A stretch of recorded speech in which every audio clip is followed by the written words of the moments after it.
There is nothing. Only warm primordial blackness. Your conscious ferments in it, no larger than a single grain of malt. You don't have to do anything anymore.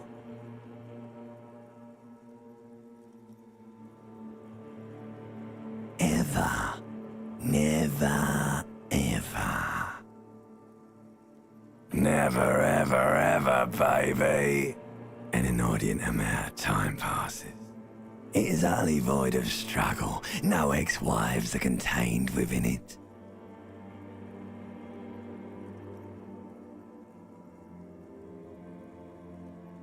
An awareness creeps up on you. A mass lies hidden in your dead angle, soaking in some lurid acidic sauce. It's bloated and shameful, a ball of meat surrounding you. This is a terrible line of questioning, and it will only lead to more awareness of the meat thing. Ex-love. Ex-tenderness. It is foolish of you to resurface to the loss. Not after all the damage you've suffered to get here. Some of it irreversible. Stay. Sail with me through the abyss of pelagic zone.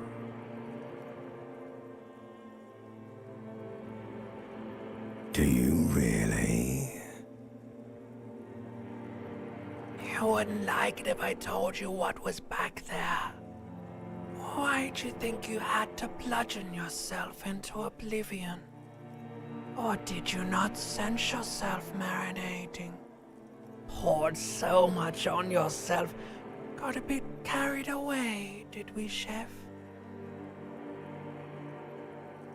Yes, your one disco mother.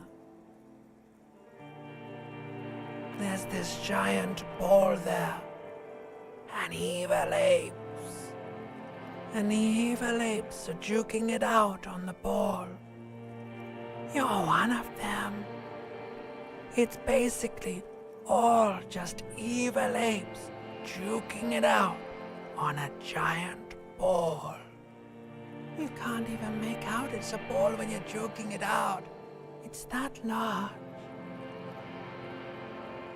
Infinitesimally small. Vying for resources is just a stupid expression you picked up somewhere. The part of the presentation you want to take home with you is this.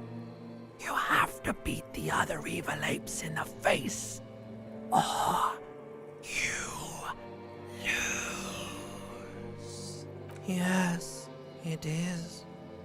And you drowned in that sadness a long time ago. You lost. The sound outside, you recognize it. It's a Caprice Canema motor carriage.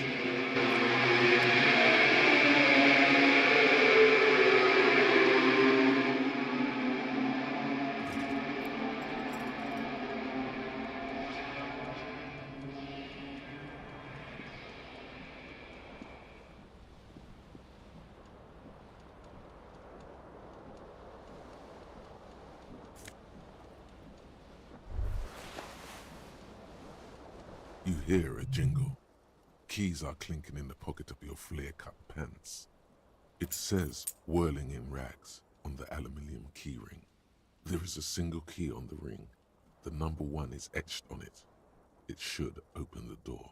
The Whirling in Rags is a hostel cafeteria on the urban coast, frequented by dock workers.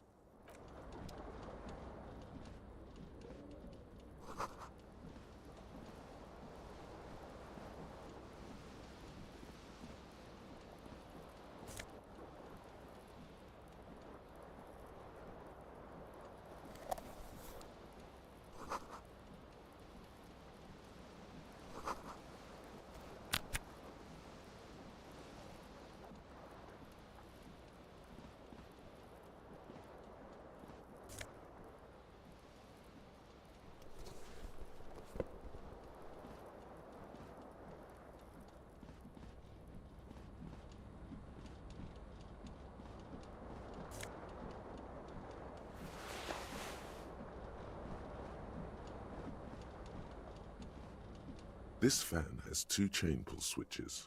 One ends in a tiny fan, the other in a light bulb.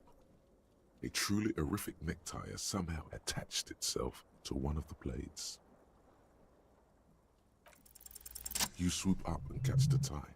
Snap! It's released from the blade.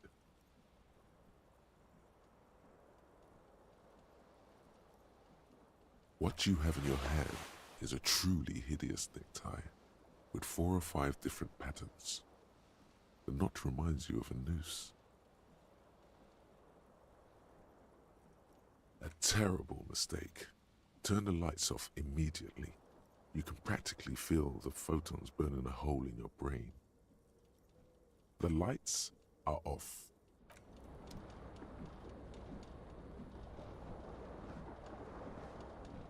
The window stands broken in its frame. Cold wind blows in. The shards face outward. Whatever broke this window came from the inside. A fine web of scarring covers the back of your right hand, but none of it is recent. More likely a projectile than a held object.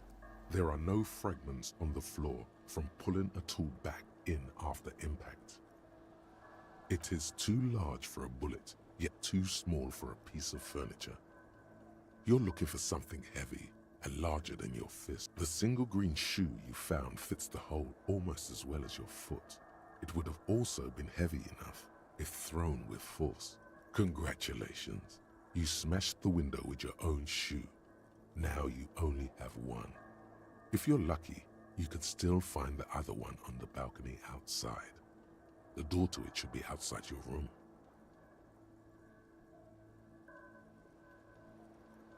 A cool wind gushes in. Your toes curl up from the cold.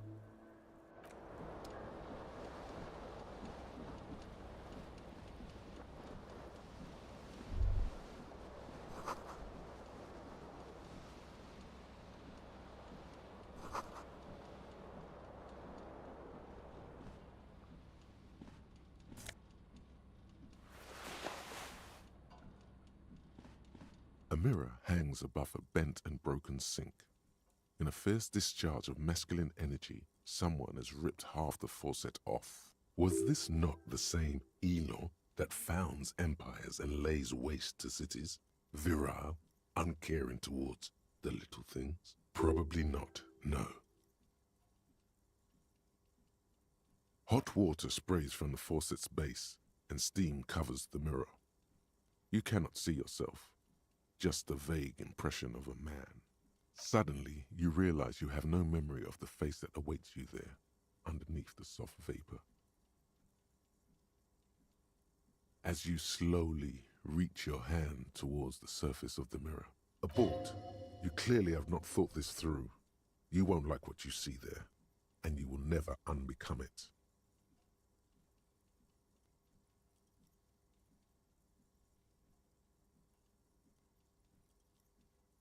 Yeah, there is definitely something wrong with it. Where to even begin? There is the bloatedness, then the swollenness. It's like there's an upholstery of alcohol underneath your skin. Bet you are. Your nose feels like a small balloon in the middle of your face. It hurts when you honk it. It doesn't appear to be a particularly tiny nose either. Not with all the drinks it's absorbed for you. It's not. It's swollen and snail-like, wriggling between your fingers. Behold. You have no idea who this thing is, do you?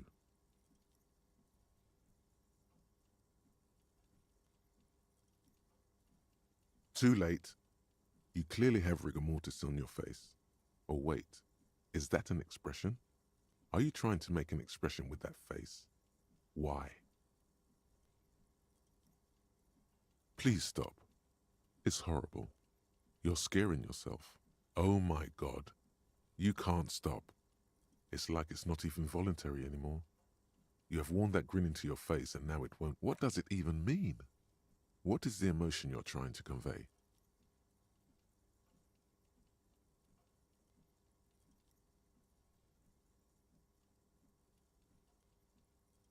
might have been 10 years ago. It's little more than a cadaverous spasm now. It belongs in the new, the third decade of the current century. Enough time had passed from the failure of the revolution that, for a fleeting moment, free market economy seemed like the ultimate, uncontested way of life for our species. Things were good. It was smooth sailing. People made gold and champagne-tinted interiors and facades to suit the times, calling this the new style.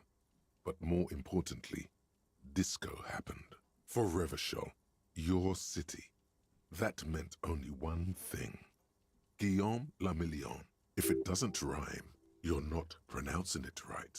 Out of the dazzling swirl of disco music, in an open-air boîte de nuit, somewhere in Revachol West, Guillaume's blonde mane appeared on the screen. He sang some bullshit. Then he made the expression.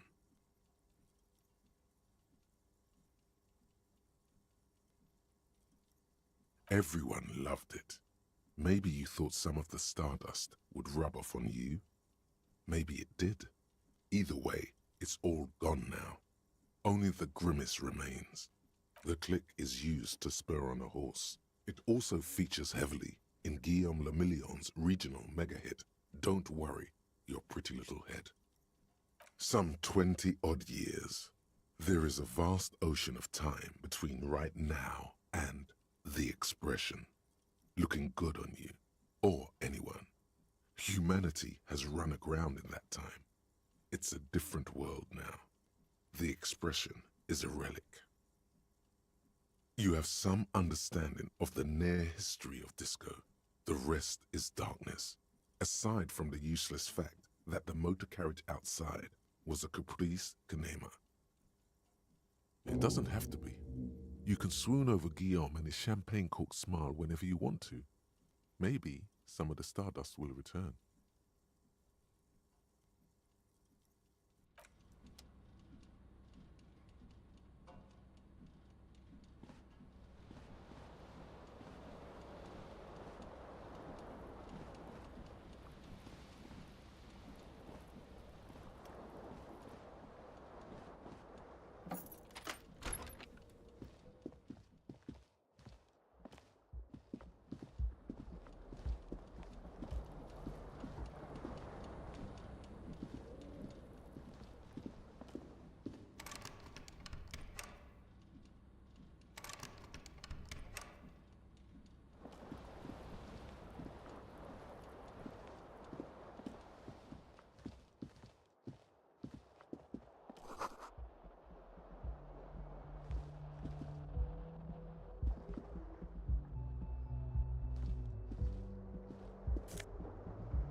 There they both are.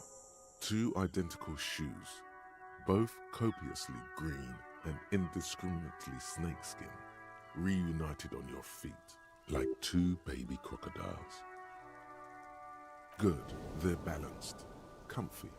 Feels like the only good thing about you right now, truth be told.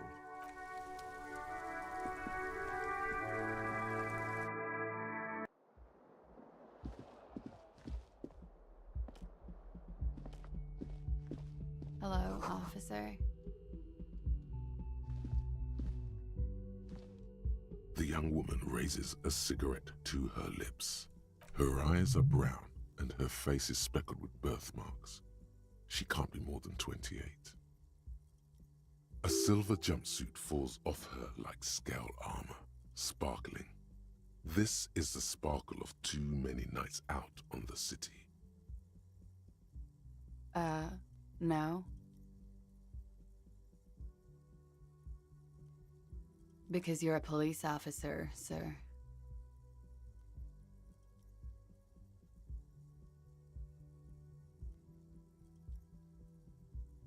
I am, yes. Unless you've been feeding us a set of very well-rehearsed lies all this time. You've been here for 3 days, on official police business, no less. Couldn't say. In truth, so far, mostly drinking. You have no doubt about the drinking. But do you strike yourself as a tight-lipped drunk? She must have heard something.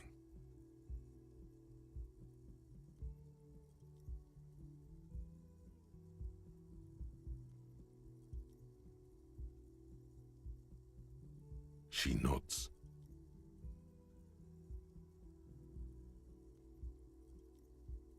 There's a mercenary out back. He's been hanged. The body has been there for a week now. The locals probably got tired of it and called the cops. I didn't mean to overwhelm you with information. You seem a bit lost, officer. Could it be because of the drinking? She hasn't had time to put her makeup on. This is her morning cigarette. She looks tired, her beauty waning faster than it ought to at her age. Don't be so harsh on yourself. They let almost anyone be a police officer. Of course. Be careful, officer. They don't like the police around here. Something stirs in you as she's about to go. Call it an instinct, a need. The need to ask questions. It's like you said the words 1,000,000 times before. She looks back at you, a light glinting off her eyes.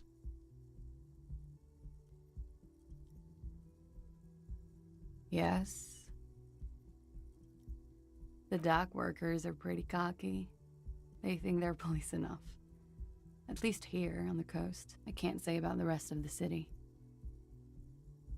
You're in a hostel, sir. We are in Revachol. Revachol is the disgraced former capital of the world, divided into zones of control under foreign occupation. Half a century after a failed world revolution, she is central to our moment in time. You sure look like you're from Revachol. Revachol parties. Her accent suggests she is not from around here. She's from Aranye, another part of the world. It's 51. The current century? Centuries don't have numbers, they have names. And this is the current one. Civilization has existed for 8,000 years, sir. You're right. There is nothing funny about civilization.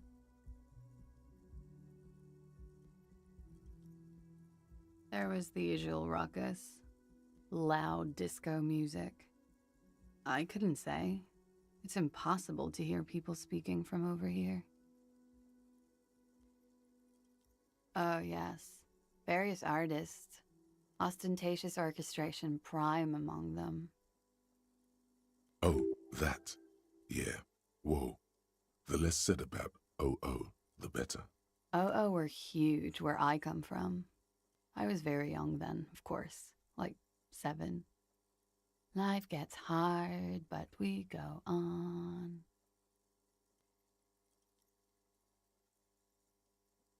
It would appear so. At around 2 o'clock, the disco stopped and there was a change of pace.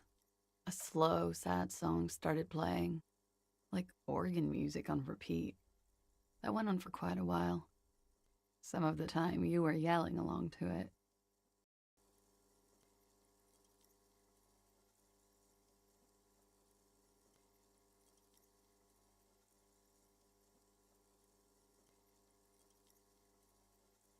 Yes, there was a church in there. A really small church. Like the smallest, saddest church in the whole world. It was about that. And also, that it doesn't matter anymore and that we're alone now. It was difficult to tell. The song itself was very quiet and soft, but you sounded like a winded boar, sir. It was hard to understand what you were singing on top of it.